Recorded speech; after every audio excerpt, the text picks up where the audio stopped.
Bismillahirrahmanirrahim.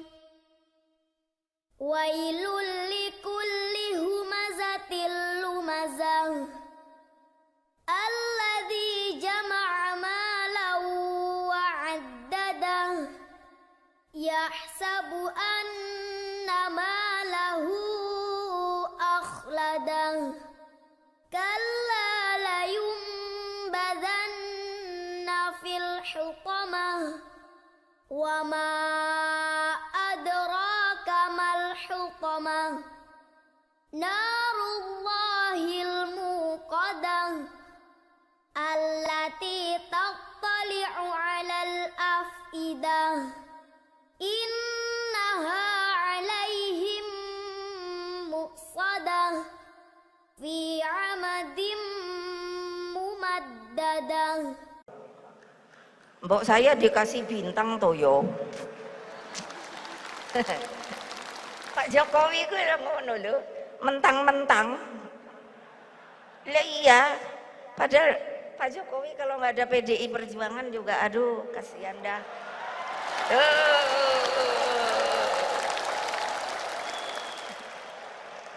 Lo legal formal lo. Beliau jadi presiden tuh nggak ada kan ini.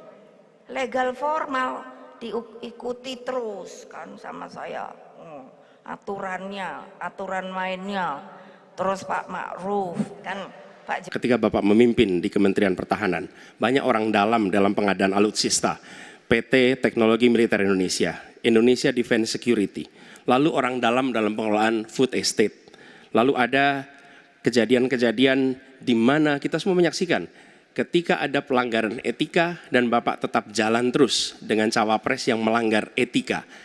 Artinya ada kompromi atas standar etika. Standar etika ini fakta. Ini fakta. Dan kemudian dalam pidato Bapak mengolok-olok tentang pentingnya etika. Saya tidak tega untuk mengulanginya. Pertanyaannya, apa penjelasan Pak Prabowo soal itu semua? Jadi di mana masalahnya? Nah, saudara bicara etik-etik, ya kan? Saya tuh keberatan karena saya menilai, maaf ya, karena Anda desak saya terus terang aja saya menilai Anda tidak pantas bicara soal etik. Itu saja. Saya merasa bahwa Anda itu posturing, ya, Anda tuh menyesatkan. Itu aja, ya. Saya boleh berpendapat kan? Saya menilai Anda tidak berhak bicara soal etik. Karena Anda memberi contoh yang tidak baik soal etik. Terima kasih. Intimidasi rakyatku. Hei tentara, jangan lagi intimidasi rakyatku. PDI Perjuangan adalah partai sah di Republik ini. Artinya diizinkan untuk mengikuti yang namanya pemilu. Pemilihan umum langsung adalah hak rakyat, bukan kepunyaan kalian. Ingat!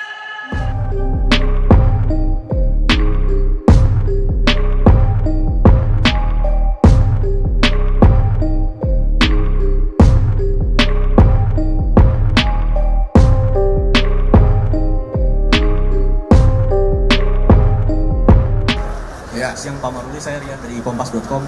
Ini tadi kan Pak Maruli juga di dalam tuh menyinggung soal pesan damai ya buat Natal. Ya. Nah ini kan berkaitan juga dengan sebentar lagi mulai pemilu gitu.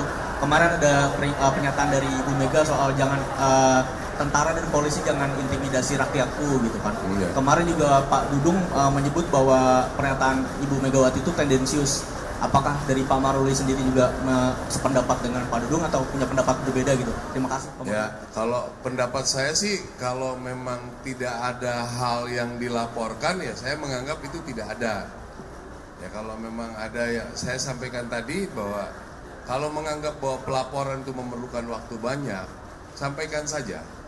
Ya, jadi yang tadi saya sampaikan tentang Papua itu kejadian di Sorong itu secara tertulis tidak ada laporan, tapi ada perkembangan, ada ini kita panggil orangnya langsung berkoordinasi, ya kita tindak lanjuti langsung gitu. Kalau memang ada bukti. Tapi kalau hanya kata-kata ya kita sulit. Pemirsa, gerakan mahasiswa dan sivitas akademika di sejumlah wilayah termasuk di ibu kota menggelar aksi unjuk rasa. Sejumlah tuntutan diserukan, mulai mendorong terwujudnya pemilu 2024 yang damai dan demokratis di Indonesia hingga gerakan pemakzulan Presiden Joko Widodo. Pengunjuk rasa dari berbagai kampus di Jakarta melakukan unjuk rasa sebagai bentuk gerakan perlawanan terhadap segala bentuk tindakan yang dapat mengganggu proses pesta demokrasi. Menurut mereka, seluruh elemen bangsa harus bersatu dan bersama-sama untuk melindungi negara ini dari kepentingan politik yang sempit. Menurut salah seorang pengunjuk rasa, Safriyadi, mahasiswa dan pemuda Indonesia berkumpul demi tegaknya prinsip demokrasi dan keadilan di negeri ini. Mereka juga mengajak seluruh elemen bangsa dan negara menciptakan dan mewujudkan pemilu yang damai dan demokratis.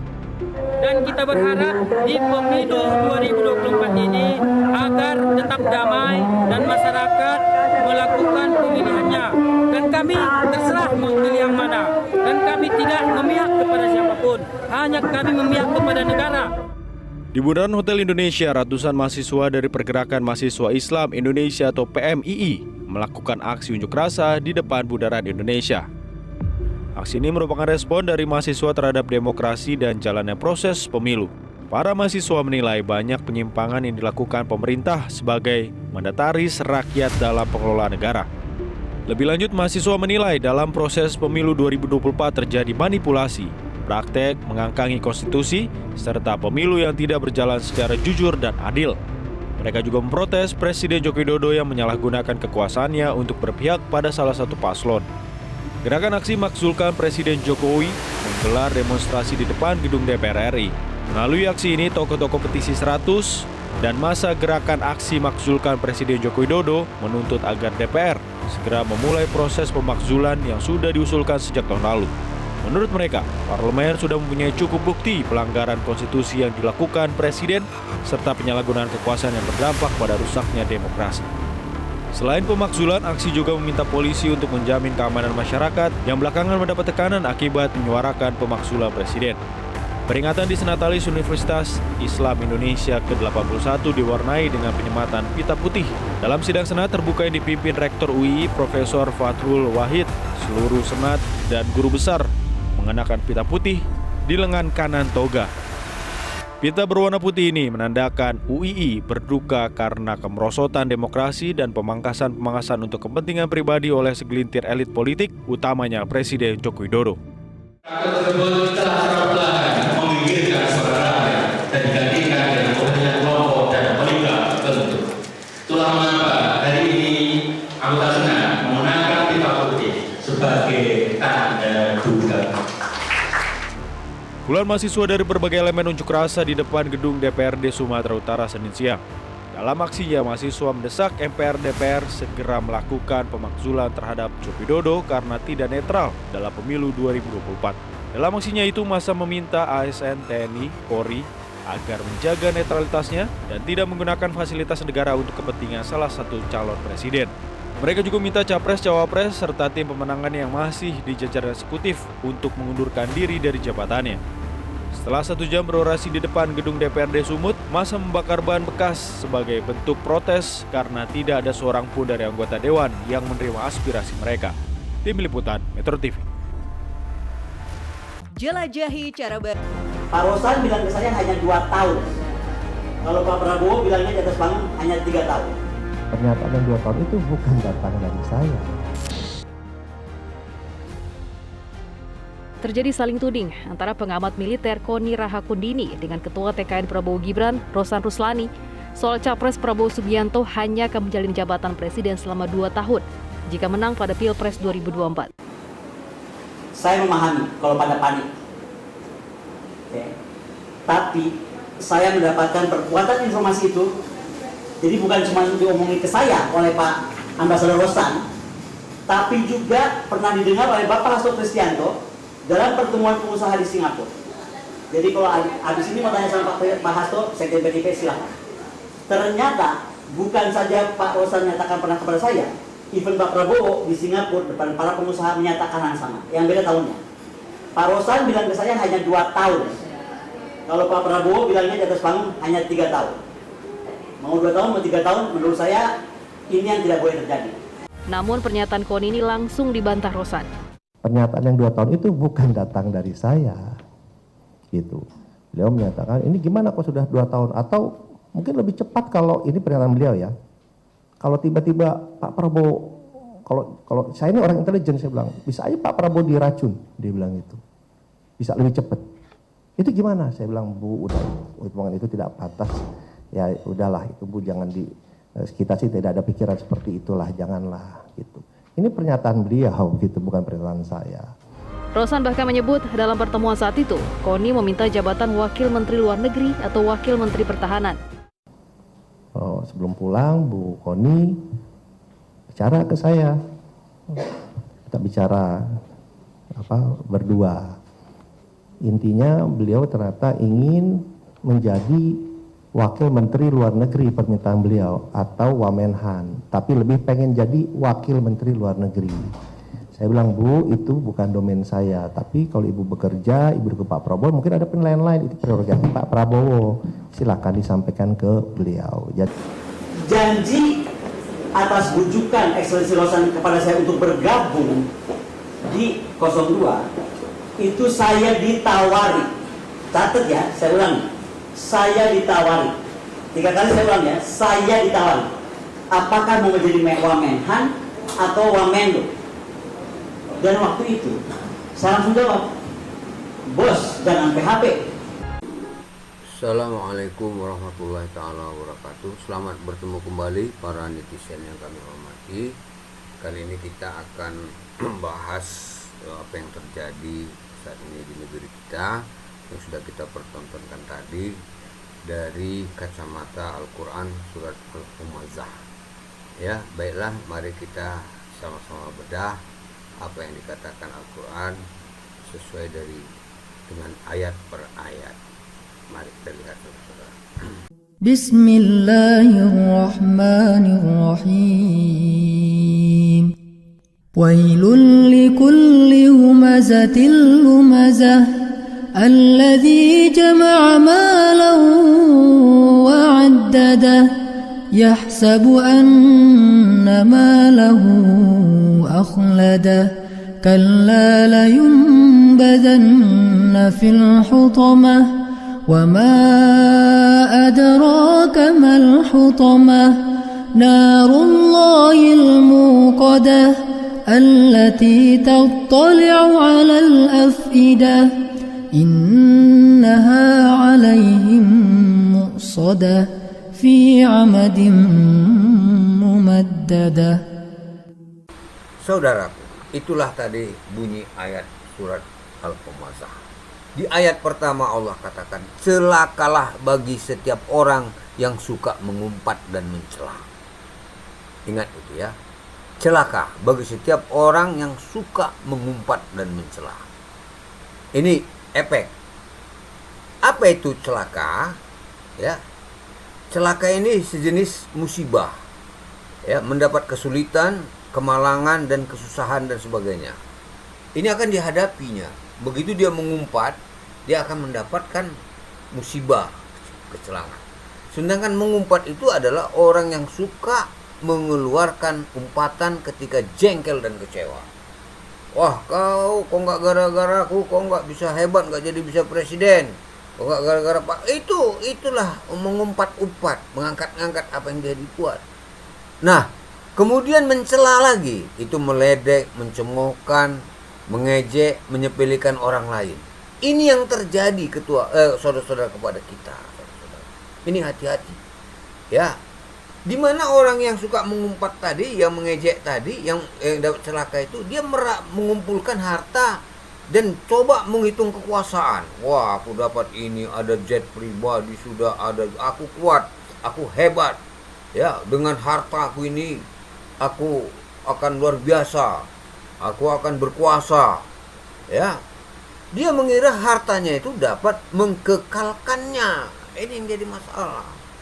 Ini ya, ingatkan ya. Jangan sekali-sekali kau menganggap bahwa hartamu itu dapat mengkekalkan keadaanmu. Ini dalam Al-Quran. Allah langsung menjawab, sekali-kali tidak. ya, tidak akan bisa kau mengatakan kau kekal. Bahkan dia akan menempatkan ke dalam hutama, ya.